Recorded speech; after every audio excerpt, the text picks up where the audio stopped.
All right, welcome back to this video. So this video tutorial, we're going to look at the essential settings on the CapCut desktop application, the things you need to do first before you actually start using CapCut to start editing your videos. So the first thing we want to do is to hover over CapCut. Now, because I'm using Mac, what I'm saying here is CapCut. In your own case, you will see menu. If you are using Windows, what you will see is menu. So if I click on the CapCut logo here, I'll see the options that say settings. But if you are using Windows, what you will see right here is menu. So click on the menu and then go ahead and click on the settings options. And once you click on the setting option, you have this dialog box that pops up. So on the dialog box, we have draft, we have edit, we have performance, and then we have general. So we'll start with the draft. When you installed CapCut, by default, where you selected to install your CapCut is where your this folder will be created. These setups are done during the installation. So that's where if you hover over it, you will see for every of your project that is saved as a draft, that is, for this other one is for downloads and all of that will be saved in this directory. So if you want, you can just go through over it and see where all of your projects will be saved. And then for screen recording, the CapCut has a feature of you recording your screen just like what I'm doing right here. These are where this is the folder or the directory where all of your screen recording files will be saved, and you have the download too. If there are options, any of the downloads effects and all of that that you download from CapCut, this is where it will be saved. And this one you can change it. You see that it is highlighted. So for screen recording, you can change where you want your screen recording to be saved. You can just go ahead and click on that. And then for cache, it says don't delete, but here it is auto delete cache that is selected. Now, as you continue to work with CapCut, this will actually be, accumulating, and this cache here can currently the cache size is about 3.6 gig. As you can see right here, I can just go ahead and click on this option and then I delete. But if I hover over that delete option, CapCut says close the project before clearing the cache. So we can do it from our main CapCut and not inside of this project that we're working with. But you can just go ahead and check how you want your your cache to be deleted. So if it is every 30 days, you would select the number of days right here from 15 to 90 days. So this cache will be here, and after 30 days, it will be deleted, right? So that's the option. If you are someone who always work on clients projects, different clients project, you want to make sure that you either manually delete this or you use a 15 days, so that after 15 days, by then, whatever client you're working with would have reviewed the project. So you'll be able to delete the cache. And then you have the auto sync. Here you can see turn on to upload your projects to space immediately. Now, CapCut, I mentioned earlier that CapCut, there's CapCut Web, there's CapCut, you can use CapCut on your mobile phone, and then the CapCut Desktop. So if you want the projects that you're working on to sync with other platform, that you can go to the CapCut Web and have access to all of the files you've uploaded and then start working on it. Just go ahead and enable this. Now I turn this off because some of the video files will be uploading or will be working with can actually run in gigabytes. So we don't want that to drain our internet. Right, so that's why I turn this off. If I want to work on the web, I'll just go there and upload my files there and work with it. Not that every project I upload on CapCut will be automatically uploaded to the web. So that's that option for you. And then preset are saved to this particular part here, this file part right here. If you hover it, you see where they are saved. Precept, I mentioned earlier that if you are going to create precept, let's say logo animation, lower threads, and you want to continually use it, and you save those animations you've done as preset, then right here, this is where all of them will be saved. So that's everything about the draft. Then we'll go to the edit option. Here on the edit, step forward or back many, these are the number of frames. If I use my arrow key, my forward and backward arrow key to move on my timeline, how many frames forward do you want it to move, how many frame backward do you want it to move. So that's that option right here. So it is 10 frames per each click and all of that. If you want, you can change that. These are the default settings. So if you want, you can change that. Now, if you add image to your timeline, if all of the images, let's say I want to create a slideshow for someone celebrating birthday or maybe anniversary. I want to create a slideshow of the pictures that they took. For each of those pictures, as they send it to me, I pack it into my timeline. Each of those pictures would take 5 seconds, right? From the beginning to the end, it would take 5 seconds.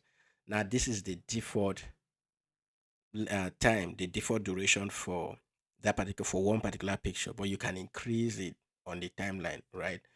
When we start editing, you can see that we can adjust this always, but by default, this is what will be added. So if you want it to be 10 seconds, whatever it is, you can just go ahead and adjust it and that. So, and then for the time target loudness, it gives you all of this. I always use the default, or in most cases, if I'm editing, just like this video tutorial that will go on YouTube, I just go ahead and select the YouTube option because majority of the time my videos are edited for YouTube. So, but if you're editing for just a random client and all, just go with the default. And if you're editing for TikTok, just go with the TikTok default setup.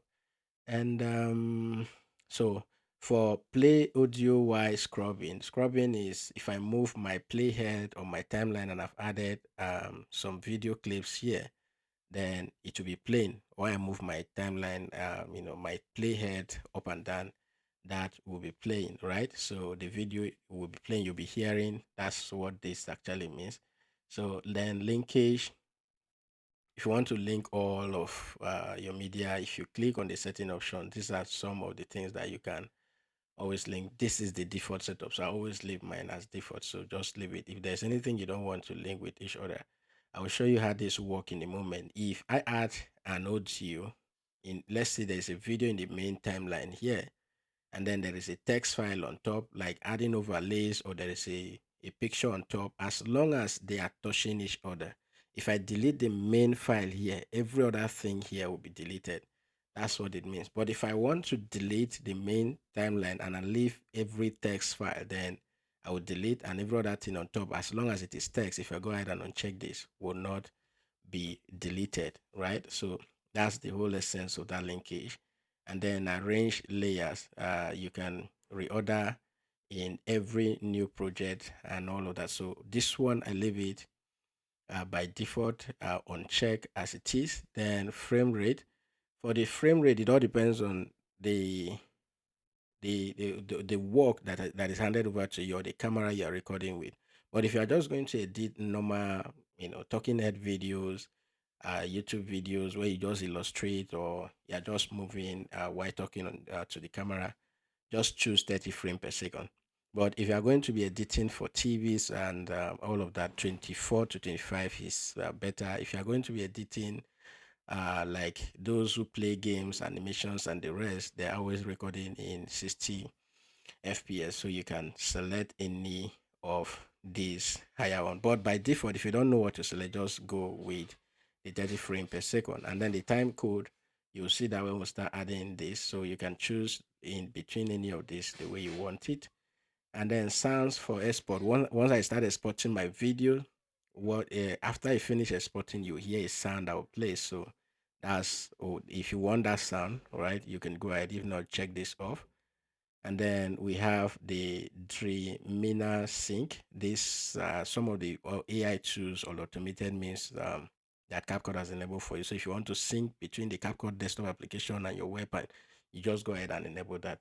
Then the next option we have here is for performance. So for the encode and decode, I always use it. The first one here is to speed up hardware encoding and then speed up your hardware decoding. So I always leave this as default. You can just go ahead and check it and you can hover over this stuff to learn more what this can do, but just leave it by default. It has actually boost the performance of using CapCut. Then auto optimize, just leave this as smart optimization. That's the one I always go with. Then proxy, for proxy, I always set it per project that I'm working with, right? The whole essence of proxy is if you have been using CapCut on your computer, you'll see that when you add the video, if you don't have a very strong machine, actually, when you add the video to the timeline, the video will not play smoothly. It will be dragging. That is because the video is too heavy, and then your system doesn't have the capacity to play that smoothly to use. So proxy will help